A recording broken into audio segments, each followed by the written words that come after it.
তো নমস্কার, Shikshashree scholarship form fill up আপনারা কীভাবে করবেন এবং কারা কারা ফর্ম ফিল আপ করতে পারবেন।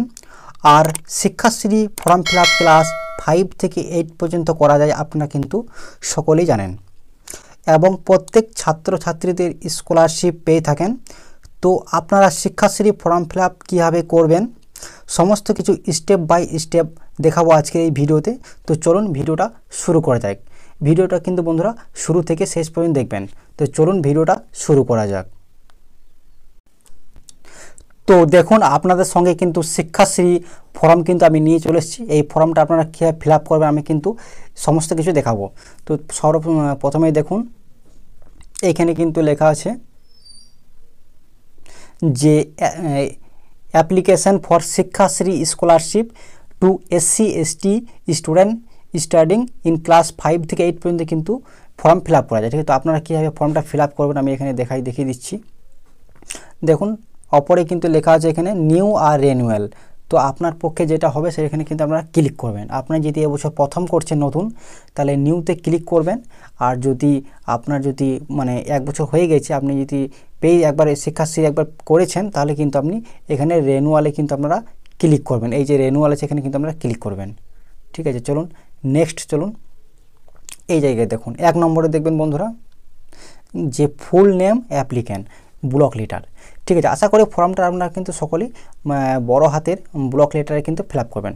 ঠিক আছে, তো নিচে কিন্তু এখানে আপনার নাম লিখতে হবে, যে যিনি আবেদন করছেন তার নাম এখানে আপনারা কিন্তু লিখে দেবেন। যদি ছেলে হয় তাহলে কিন্তু শ্রী করবেন, আর কুমারী হলে মেয়ে করবেন। ঠিক আছে, এখানে আপনার নামটা লিখে দেবেন। 2 নম্বরে দেখুন নাম of father mother guardian name, অর্থাৎ এখানে কিন্তু আপনার পিতা বা মাতার নামটা কিন্তু আপনারা এই জায়গায় লিখে দেবেন। এখানে আপনার বাবার নামটা এখানে লিখে দেবেন 2 নম্বরে। 3 নম্বর কি বলা হচ্ছে সেক্স, এখানে বলা হয়েছে 3 নম্বরে সেক্স, অর্থাৎ আপনার লিঙ্গ কি, আপনি ছেলে না মেয়ে, মেল হলে মেলে ক্লিক করবেন, ফিমেল হলে ফিমেলে ক্লিক করবেন। 4 নম্বরে দেখুন ডেট অফ বার্থ, অর্থাৎ আপনার জন্ম তারিখটা এখানে কিন্তু বসিয়ে দেবেন।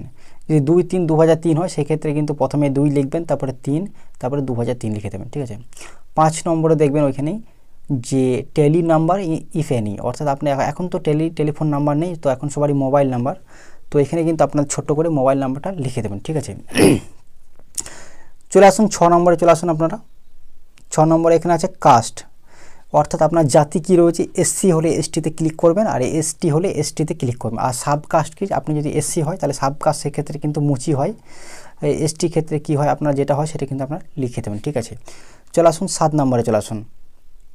7 নম্বরে কিন্তু এখানে আছে বন্ধুরা যে পার্মানেন্ট অ্যাড্রেস, এখানে কিন্তু আপনার অ্যাড্রেসটা লিখে দেবেন। এখানে কিন্তু আপনার ভিলেজ পাড়া রোড দেওয়া আছে, এখানে ভিলেজের নামটা লিখে দেবেন। 2 নম্বর দেখুন পোস্ট অফিস, এখানে কিন্তু পোস্ট অফিসের নামটা লিখে দেবেন। তারপরে আছে পুলিশ স্টেশন, অর্থাৎ আপনার থানার নামটা কিন্তু এখানে লিখে দেবেন। তারপরে আছে ডিস্ট্রিক্ট, অর্থাৎ আপনার জেলা কি, জেলার নামটা যদি বীরভূম হতে বীরভূম লিখবে, বাঁকুড়া হতে বাঁকুড়া লিখে দেবেন। স্টেট, আপনার রাজ্য কোথায়, যদি পশ্চিমবঙ্গ হয় তো পশ্চিমবঙ্গ লিখে দেবেন, ওয়েস্ট বেঙ্গল। ঠিক আছে, তো চলুন 8 নম্বরে এবার চলে আসুন আপনারা।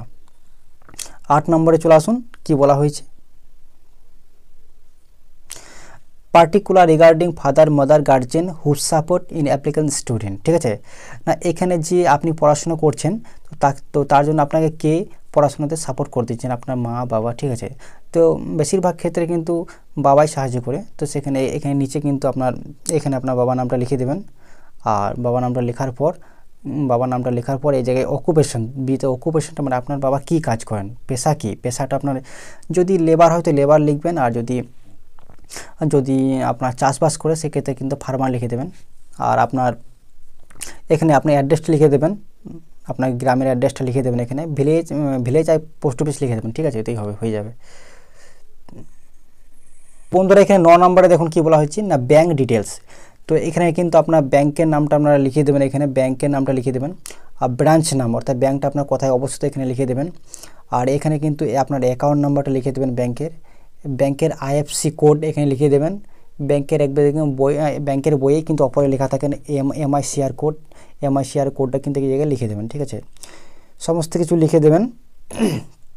লেখার পর কিন্তু 10 নম্বর আপনারা চলে আসবেন। 10 নম্বর কলমে এখানে দেখুন 10 নম্বরে বলা হচ্ছে এখানে name of address of institution, আচ্ছা, আপনাদের যে ইনস্টিটিউশনের নামটা লিখে দেবেন, আপনার যে স্কুলের নামটা কিন্তু লিখে দেবেন, স্কুলের অ্যাড্রেসটা এখানে লিখে দেবেন, ক্লাস অফ স্টাডি, আপনি কোন ক্লাসে পড়াশোনা করছেন, বর্তমানে কোন ক্লাসে ভর্তি হয়েছেন সেটা কিন্তু লিখে দেবেন।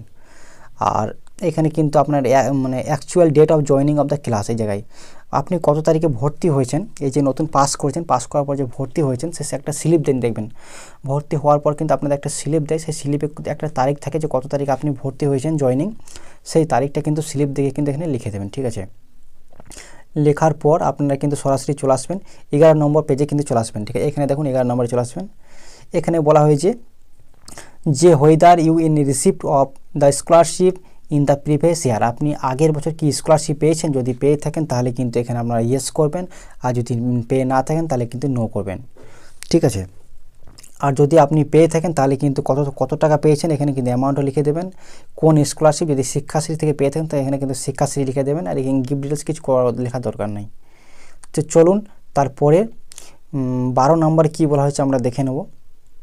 12 নম্বর কী বলা হয়েছে এখানে দেখুন, এখানে কিন্তু 12 নম্বরে কী বলা হয়েছে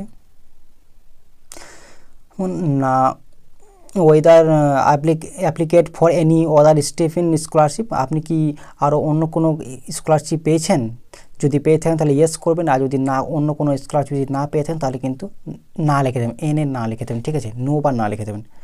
আর চলে আসুন এরপর কিন্তু চলে আসুন 13 নম্বরে কী বলা হয়েছে। 13 নম্বর আছে annual gross family income from all source, আপনার পরিবারের মানে বছরে কত টাকা আয় হয় সে আয়টা আপনারা লিখে দেবেন, যেমন আপনাদের আয় হয়, যদি 72,000 তাই 72,000 লিখে দেবেন এক বছরে বার্ষিক অ্যানুয়াল বার্ষিক আয়, যদি 60,000 হয় তো 60,000 লিখবেন, যদি 1 লাখ টাকা হয় তো 1 লাখ টাকা লিখে দেবেন। মানে আপনাদের গ্রাম পঞ্চায়েত থেকে যে ইনকামটা দেয় মানে বার্ষিক ইনকাম সেটা আপনারা কিন্তু লিখে দেবেন। ঠিক আছে, আর এইখানে কিন্তু এখানে যখন আপনারা যে তারিখে জমা দেবেন সেই তারিখটা লিখে দেবেন, আর এখানে আপনাদের ভিলেজটা লিখে দেবেন। ঠিক আছে, আর এই জায়গায় signature of the father mother guardian, এখানে গার্জেনের সাইনটা আপনার বাবার সাইনটা এখানে কিন্তু আপনারা করিয়ে দেবেন। ঠিক আছে, আর এই জায়গায় কিন্তু সিগনেচার অফ দ্য অ্যাপ্লিক্যান্ট, এখানে কিন্তু আপনার নিজের সাইনটা, যিনি আবেদন করছেন তার সাইনটা কিন্তু এখানে করে দেবেন আপনি। ঠিক আছে, তো সমস্ত কিছু আজকের এই ভিডিওতে কিন্তু আমরা আপনারা কিন্তু শিক্ষাশ্রী ফর্ম ফিল আপ কীভাবে করবেন সমস্ত কিছু দেখিয়ে দিলাম আজকের এই ভিডিওতে।